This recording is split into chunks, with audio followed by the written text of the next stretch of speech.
Hey everybody, it's Joy. Welcome back to video number 2. Make sure and check out Tanya's video over on Project Happy Home. We are doing a 4-part video series on essentialism. So if you'll remember in our last video, we were talking about the word explore, and this is kind of the first piece to the puzzle, if you will, in becoming an essentialist. So that word explore, it basically means like at the beginning, when you're presented with an opportunity, when something comes into you that you have to either say yes or no to, you explore it. And of course, there is some discernment in that, right? You can't explore every single decision that comes across, your desk or it comes across to you, especially if you have kids, let's be honest. There's just no way to do that. So there is discernment in what you want to explore. I think of it in terms of those decisions that will really take time away from my family or time away from my homeschool. So those are the 2 big factors that I consider. So I have a question for you. Do you believe that creating space to explore, to think, to reflect, do you believe that is vital? Do you think it is crucial? So being an essentialist basically means that you choose to create that time to explore and to think and to ponder. So for example, my husband and I every year, for probably the past 4 years, I believe, we have filled out what we call our dream guide. And it's not something I made up. I actually got it from Jenny Allen's website. If you want to go and look for dream guide, and Google Jenny Allen.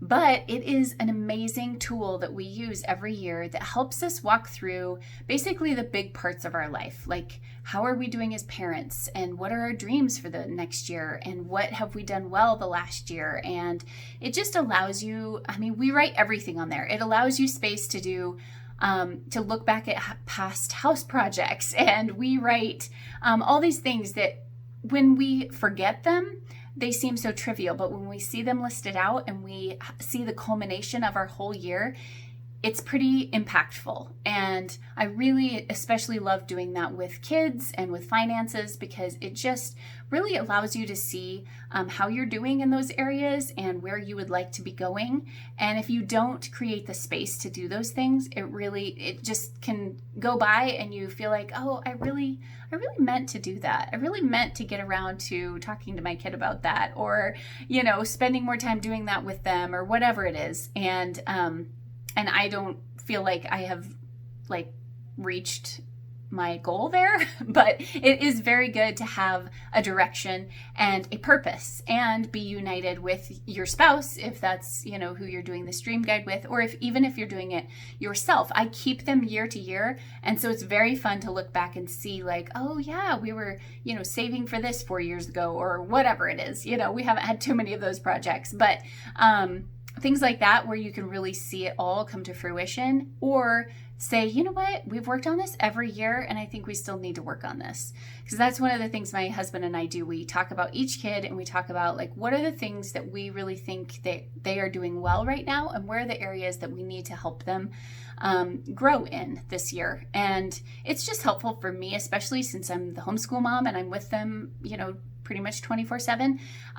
It really helps me to get my husband's input, because sometimes he sees things that I haven't seen because I'm with them all the time. So that is super helpful to do something like that, where you create the time and the space. And 4 years ago, I would have had a 5-year-old, a 7-year-old, and a 9-year-old. And it was a lot harder before that. I will just say a lot of these things that I'm reading now, I'm like, man, I don't even know if I could have implemented that when I had babies, because especially babies, close together. So anyways, just give yourself grace if you're in that stage, because it is just hard. So give yourself grace. The next thing is I want to talk about play. What's so important about play?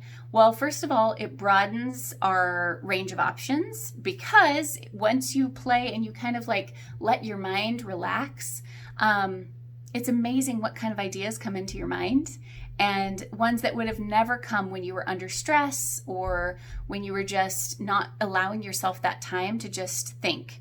Because focus is not just something that we have, it's something that we do. And providing that space for us to focus is just crucial. So I have another question for you to ponder. We just went through a period of massive worldwide quarantine. I can't think of a better way that you were given that opportunity to create space for yourself, because literally nothing was open and all of the things kind of shut down. And I understand if you had a lot more work to do during that time, that was not your story through quarantine. However, if you have kids, all of their things were shut down. And so I have a question. Did you utilize that quarantine time to focus, to take some time to quiet yourself, to look at what you're doing with your life and see if that's the direction you want to go? Because I feel like that was kind of the perfect opportunity to do that, especially when everything was shut down. You're like, okay, well, with everything taken away, forced to be taken away, is this something that we want to jump back into with both feet, And it really gave us time to evaluate that and assess that. So another thing I want to talk about is block scheduling, since we're talking about using your time wisely. I really feel like once I found block scheduling, it just really changed my life, I guess you would say, or the way I looked at my life. So block scheduling, for those of you who don't know, it's kind of what it sounds. You block off certain times on your calendar to do different things during the day. Like I have a block for my morning routine, which includes, going for my walk, taking vitamins, doing my quiet time, like all the things, sometimes reading a book. Like my morning routine lasts for a couple of hours. And in the summer, let's be clear about that. It's in the summer. But I really like block scheduling. So like during the homeschool year, this is my block to homeschool. This is my block for lunch. This is my block to homeschool. And then I would block out the rest of my days.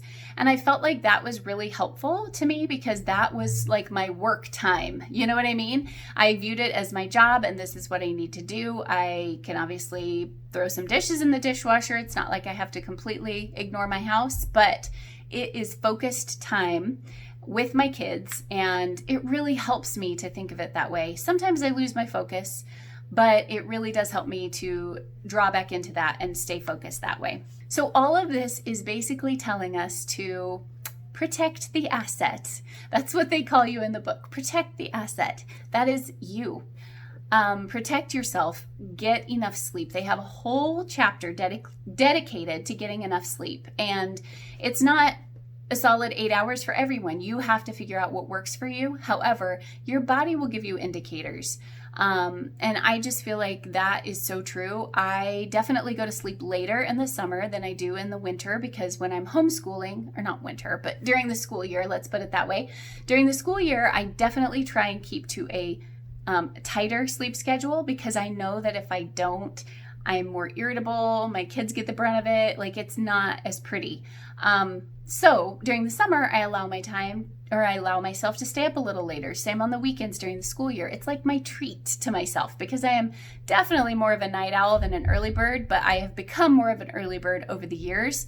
So I just wanted to encourage you guys with their words in the book, protect the assets. So that is providing space for yourself. Like when we were talking about block scheduling earlier, there were several examples of where high-powered CEOs of companies, they block out time to just do nothing, because they have to either emotionally recharge or they have to just allow themselves time to focus and think. So I really appreciated that part of the book where it just made you feel like, it was very countercultural. I feel like our culture is shifting maybe a little bit in that in certain areas, but not all, where you are important. You can't work yourself to death. You can't go on 4 hours of sleep a night. Like, you just can't do that. But there's just been waves in our culture that have said that is the most productive, is if you are using every minute of your day dedicated to your work. So as a homeschool mom, that can be difficult, because it's a lifestyle. Let's be honest. It is a lifestyle. You don't get to clock in and clock out. It is something that you do every day. So I hope that this video has provided you a few good examples and some examples that you can implement in your own life, because I have definitely learned from others around me, so many others around me. And I'm sure if you hear Tanya's video, you will hear great examples from her life. And I hope that this encourages you, and just know that you can start where you are. Again, live a life that's true to you. That keeps resonating in my mind over and over in this book. I hope you guys have a great day, and I will talk to you later.